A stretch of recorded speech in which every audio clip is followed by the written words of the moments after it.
Good morning, it's Claire Adams here, Interim Principal at Parkfield. I'm recording this message for Year 11 parents and students on the 16th of March, just to give you an update on the information that's been provided to us by Ofqual following the consultation with regards to the arrangements for achieving grades in summer 2021.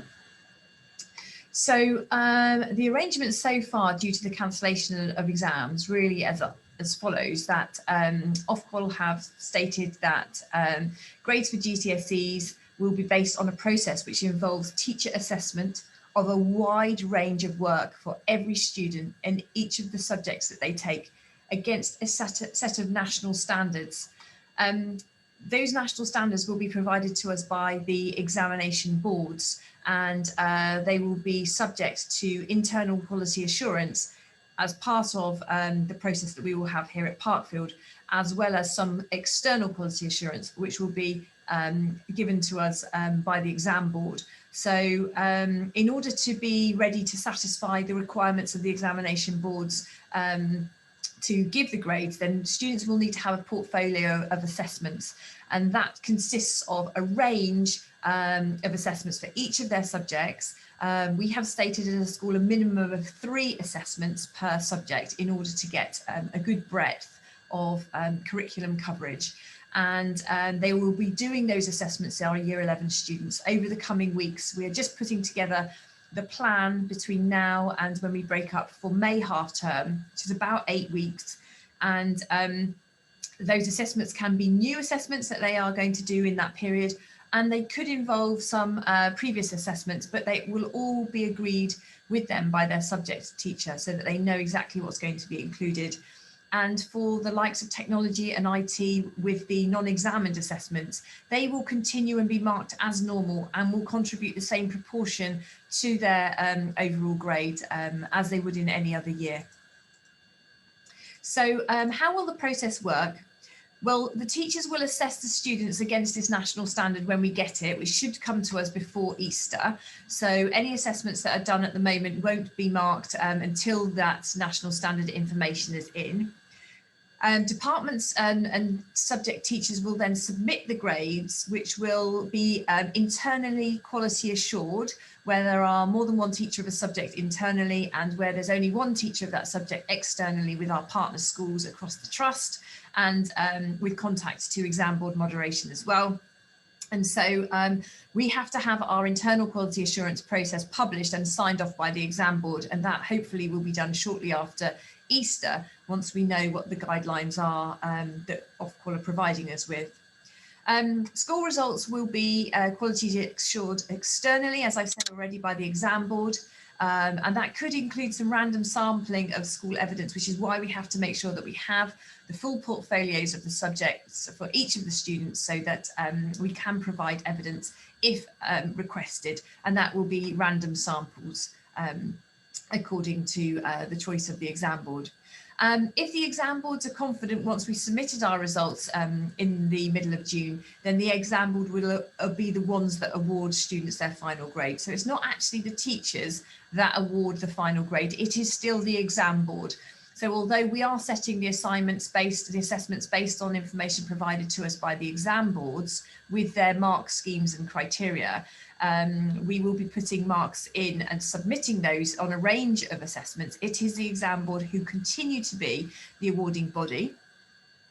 And there is this year, unlike last year, an appeals process. So if when the results come out in August, the students think that the results are inaccurate, then they can also have the right to appeal that this year.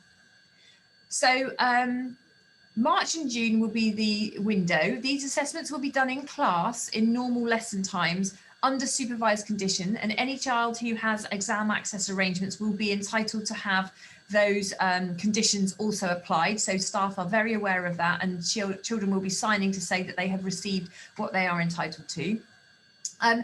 The assessments are being mapped out by teachers now, so we know when they are happening, and the teacher will be conveying that to the students so they also know when it happens, because there will be preparation for the assessment in lessons, some work during homework as well, to make sure the children are prepared, and then the assessment will take place through work that has been done in class, that they will feel well prepared for that assessed piece. They will plan to cover a range of skills and knowledge so that the students are able to give a real chance of depth and breadth in different areas of the topics. But it won't cover any content that hasn't been taught due to the missing learning because of COVID. So that is an agreement that has been put in place, that although potentially the full course hasn't been finalised, the assessments will be only on the information that has already been taught and will be recapped on the run up to the assessment. Any of the assessments that are completed can contribute to the broad range of evidence which will make up the student's assessment portfolio. So every piece of work is an important piece of work moving forward.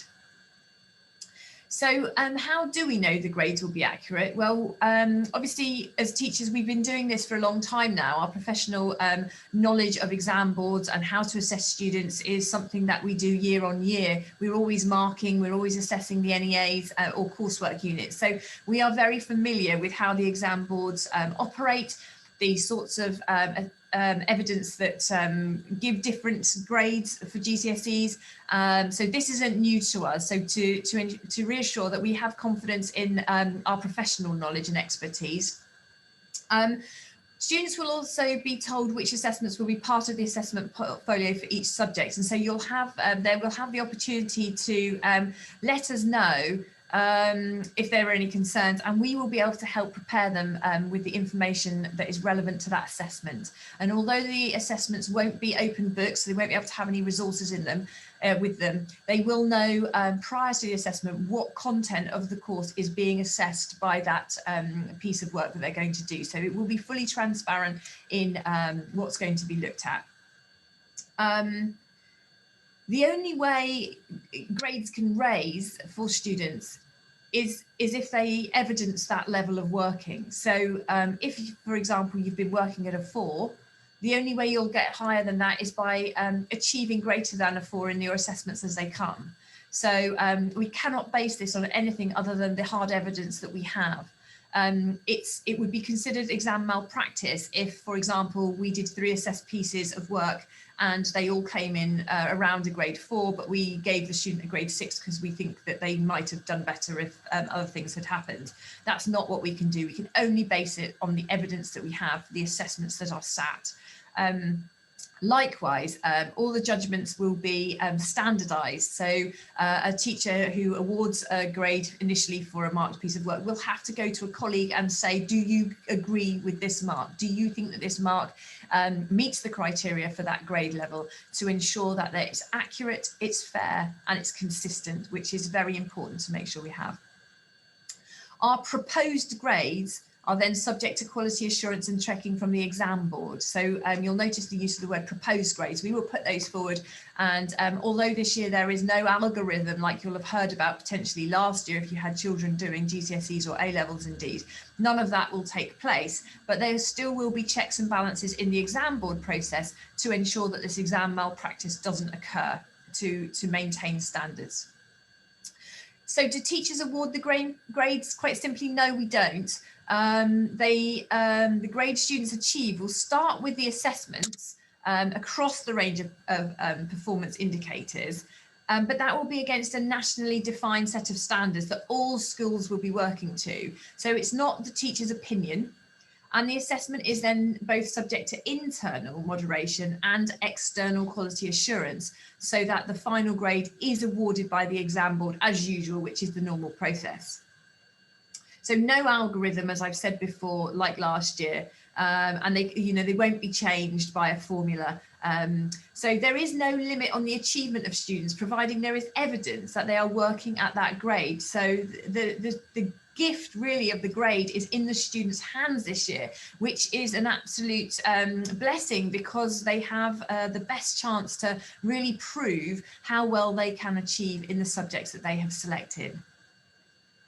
So discussing the grades with the teachers, Teachers will be able to discuss evidence in terms of what they can see. However, we're not allowed to disclose the final submitted grade. So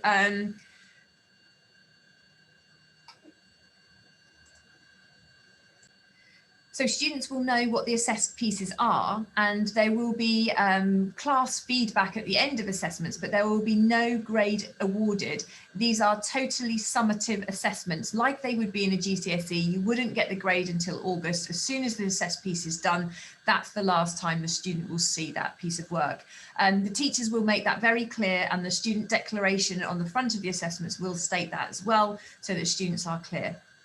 Students shouldn't try and second guess what their grade is going to be, and it's really important that you as parents don't try and apply any pressure to teachers to give you that information or to give details about grades that are being submitted, because again that would be considered to be exam malpractice as well. And so we are governed by the JCQ, who oversee external examinations. So no grades will be given from the assessed pieces of work. However, teachers will give whole class feedback on what's gone well and what things they should look at for subsequent assessments as they come.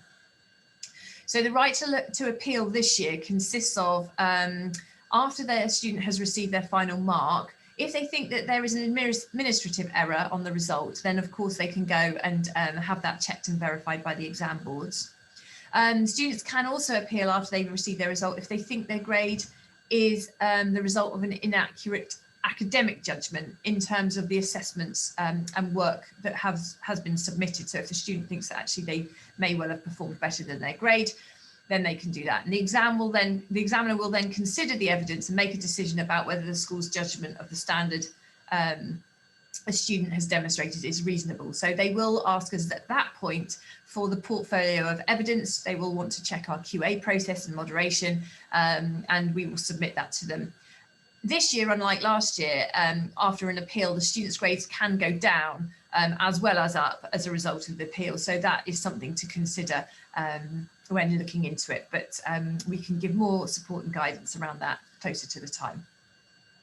So a date for your diary is Results Day, which is Thursday, the 12th of August for our Year 11 students. And we will be hoping to hold that in person here at Parkfield, but obviously we will be waiting to find out more detail about that and what that looks like. But we are looking forward to being able to celebrate with our young people the results that they get after their, for many of them, more than 5 years here at Parkfield School.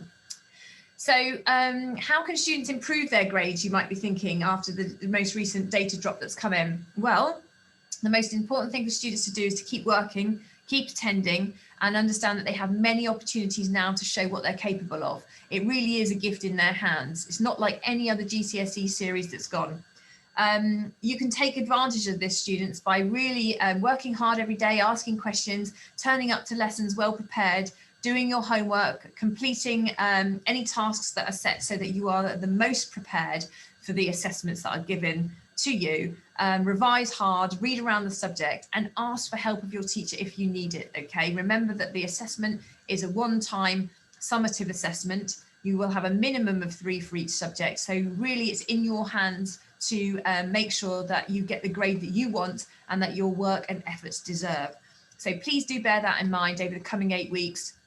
Think about your attendance, think about your work ethic, and make sure that you do your very best and use us to help you to get the grade that you need to move on to your next steps, whatever they may be, post Parkfield School.